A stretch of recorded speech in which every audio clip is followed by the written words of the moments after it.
தற்போது கூவத்தூரில் அதிமுக எம்எல்ஏக்களோடு அங்கு ஒவ்வொருவரோடும் தனித்தனியாக ஆலோசனையில் ஈடுபட்டு வந்த அதிமுகவின் பொதுச் செயலாளர் சசிகலா தற்போது அங்கிருந்து கிளம்பி தன்னுடைய போயஸ் தோட்ட இல்லத்திற்கு சென்று கொண்டிருக்கிறார். அந்த நேரலை காட்சிகளை நாம் பார்த்துக் கொண்டிருக்கிறோம். இந்த தருணத்தில் நம்முடன் செய்தியாளர் ரமேஷ் இணைந்திருக்கிறார். அவரிடம் பேசலாம். ரமேஷ், ஒவ்வொரு எம்எல்ஏவுடனும் தனித்தனியாக அவர் ஆலோசித்தார் அப்படின்னு சொல்லப்படுகிறது. அவர் எந்த மாதிரியான கேள்விகளை முன்வைத்தார்? எம்எல்ஏக்கள் தெரிவித்த கருத்துக்கள் என்னவாக இருந்தன? தகவல்கள் இருக்கிறது. குறிப்பாக தற்பொழுது நாம் கல்பாக்கம் பகுதியில் இருக்கிறோம்.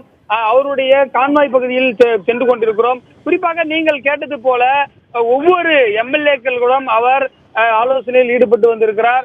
குறிப்பாக நாம் பார்க்கும் பொழுதே கிட்டத்தட்ட அந்த எம்எல்ஏக்கள் பார்த்தீங்கன்னா 50க்கும் மேற்பட்டோர் இருந்ததை நம்மால் பார்க்க முடிந்தது.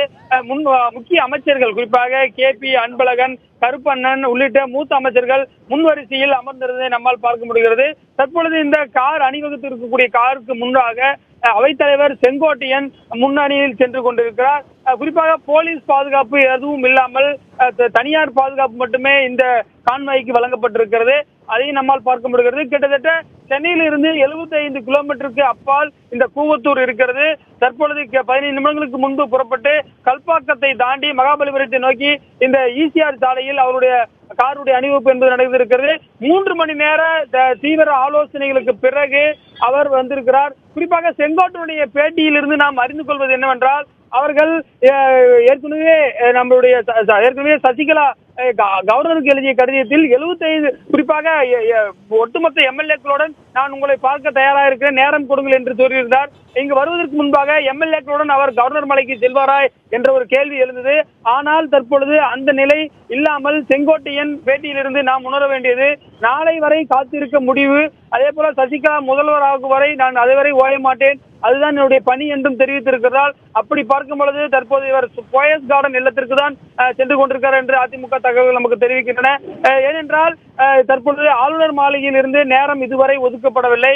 இவர் ஆளுநர் மாளிகை கடிதம் எழுதி 5 மணி நேரத்திற்கு மேல் ஆணையும் ஆளுநர் மாளிகையில் இருந்து எம்எல்ஏக்களோடு பார்ப்பதற்கு சசிகலாவுக்கு அனுமதிக்கப்படாததால் அவர் ஆலோசனையை முடித்துவிட்டு தற்போது சென்று கொண்டிருக்கக்கூடிய காட்சிகளை நம்மால் பார்க்க முடிகிறது. எம்எல்ஏக்கள் நம்ம சொன்னது போல மூத்த அமைச்சர்கள் நம்ம கூவத்தூர் போனோன்னு பெரம்பூர் அதிமுக எம்எல்ஏ வெற்றிவேல் வந்திருந்தார். அதே போல ராஜேந்திர பாலாஜி அமைச்சர் ராஜேந்திர பாலாஜி கூவத்தூர் வந்தார். ஆனால் உடனடியாக சசிகலாவை சந்திப்பதற்கு முன்பாகவே அவர் வீடு திரும்பிவிட்டார். அவர் எங்கே சென்றார் என்று தெரியவில்லை. அந்த அடிப்படையில் தற்பொழுது ஒரு சில மூத்த அமைச்சர்கள் மட்டுமே முன்வரிசையில் அமர்ந்திருந்த நீங்கள் கூட அந்த காட்சிகளை பார்க்கும்போது தெரிஞ்சிருக்கும். கருப்பண்ணன் உள்ளிட்ட முக்கிய அமைச்சர்கள், அதாவது எடப்பாடி பழனிசாமி உள்ளிட்டோர் தான் இருந்தார்கள். ஆனால் ஒரு சில மினிஸ்டர்கள் அதில் இல்லாமல் இருந்ததையும் பார்க்க முடிந்தது. ஒரு சில எம்எல்ஏக்கள் அந்த படத்தில் இல்லாமல் இருந்ததையும் நம்மால் பார்க்க முடிந்தது. இதுதான் தற்போதைய நிலை. இன்னும் அவர் போயஸ் கார்டன் வீடு செல்வதற்கு 1 மணி நேரத்திற்கு மேலாகும். ரமேஷ், கூவத்தூரில் தங்க வைக்கப்பட்டிருக்கின்ற அந்த சட்டமன்ற உறுப்பினர்களை சந்தித்த பிறகு சசிகலா இப்பொழுது சென்னை புறப்பட்டு சென்று கொண்டிருக்கிறார். அவர் புறப்பட்ட பிறகு அங்கிருக்கின்ற எம்எல்ஏக்களுடன் ஏதாவது தொடர்பு கொள்ள முடிந்ததா? அனைத்து எம்எல்ஏக்களுடைய எண்களும் சுவிட்ச் ஆஃப் செய்யப்பட்டிருக்கிறது. நாம் தொடர்பு கொண்டோம். குறிப்பாக அவர்கள் கடந்த 4 தினங்களாக இங்க தனியார் சொகுசு விடுதியில் தான், ஏற்கனவே நம்மளுடைய செய்தியாளர்கள் குறிப்பிட்டது போல 3 பக்கமும் தண்ணீரால் சூழப்பட்டு ஒரு பக்கம் மட்டும் நிலத்தால் செல்லக்கூடிய வழியில் தீபகற்பம் போன்ற ஒரு சிறிய பகுதி தான் அந்த கூவத்தூர் அந்த கோல்டன் பே ரெசார்ட் என்று சொல்லக்கூடிய பகுதி. அந்த பகுதியில் அவர்கள் 4 நாட்களுக்கு மேலாக இருக்கிறார்கள். அந்த அடிப்படையில் அவர்களிடம் தொடர்பு கொள்ள முடியவில்லை. ஒரு சில எம்எல்ஏக்கள் நம்ம இதிலிருந்து அப்சர்வ் பண்ணதுல என்ன தெரிஞ்சுக்கிட்டோம்னா, ஒரு சில எம்எல்ஏக்கள் வருகிறார்கள் செல்கிறார்கள். ஒரு குறிப்பிட்ட எம்எல்ஏக்கள் மட்டும்தான் தொடர்ச்சியாக தங்க வைக்கப்பட்டிருக்கிறார்கள். அது ஏன் என்று தெரியவில்லை. குறிப்பாக ஒரு சில பேர் செங்கோட்டையன் நீங்கள் பாத்தீங்கன்னா அவர் போறாரு வராரு, அதே போல வெற்றிவேல் எம்எல்ஏ உள்ள போறாரு வெளியே வராரு. அதே போல ஒரு சில எம்எல்ஏக்கள் மட்டும்தான் சென்னையில் இருக்கக்கூடிய எம்எல்ஏக்கள் அப்படி இருக்கிறார்கள். மற்ற எம்எல்ஏக்கள் ஒரு குறிப்பிட்ட எம்எல்ஏக்கள் மட்டும்தான் தொடர்ச்சியாக வெளியில் வராமல் தங்க வைக்கப்பட்டிருக்கிறார்கள். அதையும் நம்மால் பார்க்க முடிகிறது. ஆனால் எம்எல்ஏக்கள் உள்ளிருந்து பேட்டி கொடுக்கும் பொழுது நாங்கள் கட்டாயப்படுத்தவில்லை என்பது போன்ற பேசுகிறார்கள். ஏற்கனவே வெளியான புகைப்படத்தில் கூட தற்போது 3 தொகுதி தேர்தலில் ஒரு தொகுதி தேர்தலான தஞ்சாவூர் தேர்தலில் தேர்வான ரங்கசாமி பேசிய காட்சிகள் வெளிவந்தன. அவர் சசிகலாவுக்கு தான் நாங்கள் ஆதரவு அளிக்கிறோம், எங்களை யாரும் கட்டுப்பாட்டில் இல்லை, நாங்கள் இங்கேதான் எங்களுடைய விருப்பத்தின் பேர் தான் நாங்கள் இருக்கிறோம் என்று சொல்லி இருக்கிறார். அந்த அடிப்படையில் இருவேறு கருத்துக்கள் இருக்கின்றன. ஏன் ஒரு குறிப்பிட்ட பகுதி எம்எல்ஏக்கள் மட்டும் தொடர்ச்சியாக தங்க வைக்கப்பட்டிருக்கார்கள், ஒரு குறிப்பிட்ட பகுதி எம்எல்ஏக்கள் சுதந்திரமாக செல்கிறார்கள் என்ற ஒரு கேள்வியும் நமக்கு எழுகிறது. பூங்குழலி, ரமேஷ் இணைப்பில் இருங்கள். தற்போது அந்த கூவத்தூர் தனியார் விடுதியில் அங்கு இருக்கக்கூடிய அதன் வாயிலில் இருக்கக்கூடிய நம்முடைய செய்தியாளர்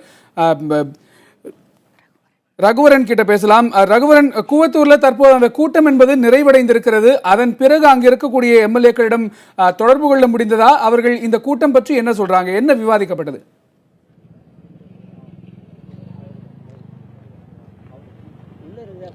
சரியாக 3:48 மணிக்கு அதிமுகவினுடைய பொதுச் செயலாளர் காஞ்சிபுரம் மாவட்டம் கிழக்கு கடற்கரை சாலையில் இருக்கிற கூவத்தூரில் இருக்கக்கூடிய அந்த தனியார் விடுதிக்கு வந்தாங்க.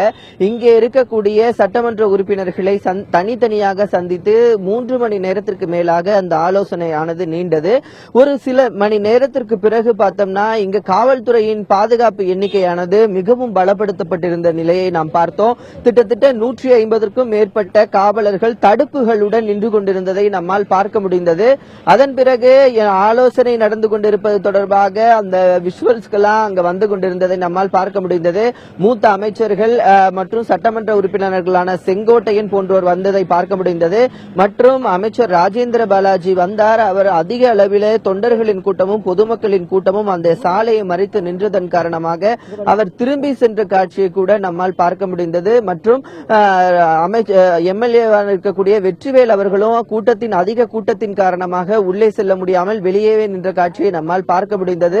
தற்போது 3 மணி நேரம் சட்டமன்ற உறுப்பினர்களுடன் ஆலோசனை முடித்த அதிமுகவினுடைய பொதுச் செயலாளர் சசிகலா அவர்கள் தற்போது இங்கிருந்து தன்னுடைய இல்லத்திற்கு திரும்பி இருக்கிறார்.